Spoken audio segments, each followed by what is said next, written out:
सुवर्णपुर जिला डुंगरीपाली महिला महाविद्यालय पक्षर आंतर्जातीय महिला दिवस पालित होता। एथिरे मुख्य अतिथि भाव डीएसपी रेणुका मुना जोगदे दीप प्रज्वलन कर सभा को शुभ उद्घाटन करते।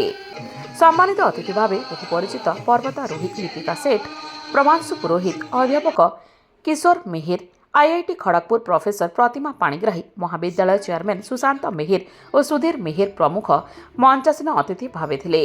महिला आगेइले देश आगेइब, सेही क्षेत्र रे महिला एबे सबु क्षेत्र रे आगे चली मनरे दृढ़ इच्छा शक्ति रखी आगेले सबु कार्य संभवपर हेब बोली अतिथिगण वक्तव्य कहिथिले। शेषरे टॉपर छात्री अतिथिगण सम्मानित करथिले। एथिरे कॉलेजर समस्त अध्यक्ष अध्यक्षा प्रिंसिपल एवं समस्त छात्री उपस्थित थिले। आज हमार आंतर्जातिक महिला दिवस। ये महिला दिवस रे आज आमर डुंगरीपाली वोमेन्स कॉलेज रे सेलिब्रेशन होची। तो ये प्रोग्राम रो माने ये दिवस रे मोर गोटे as a women officer as a women गोटे एतिकी माने समस्त को गोटे मेसेज रोची जे माने कौन नारी दुर्बला दुर्बला नुहंती। यदि मन रे दृढ़ संकल्प रहिला, डेडिकेशन रहिला तो निजे निजर भविष्य गठन करें। जेकोसी दायित्व देले से सुचारू रूपे पालन करें। तो समस्ते आम सशक्तिकरण बा समस्ते यदि किसी गोटे सकारात्मक भावना रखी आगे जावा ताहले आज दिवस पालन करा जाउछि तार निहाती तार गुरुत्वपूर्ण रही भावुछि। देखो जेहेतु आम जाचु जे समाज अर्धेक पुरुष और अर्धेक नारी उभय अंगांगी भाव में जड़ित।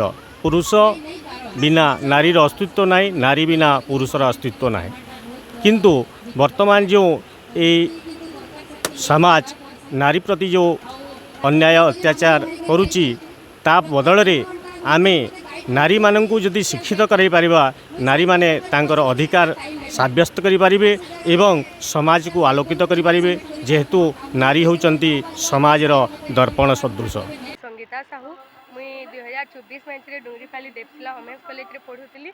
आउ दीर्घ 2-3 वर्ष पर आज आम कॉलेज के आसपास सुजोग मिली से आम बहुत खुश अच्छु। आज आमर देवशिला वोमेन्स कॉलेज रे इंटरनेशनल वोमेन्स डे तार संगे एलुमिनी मीटअप कराई जेनथि लगी कि आम बहुत उत्साहित थिलु। आज फाइनाली से दिन आसी जाइए। आज वोमेन एम्पावरमेंट उपरे बनी माने गुटे मेसेज भी देवार की चाहूछन जेनटा कि बहुत माने आजिकल समाज रे सेटा बहुत दरकार अच्छे। और से आम आसी पारिछु ए जगह जे से आम निजके बहुत माने गर्वित अनुभव करूछु। Thank you.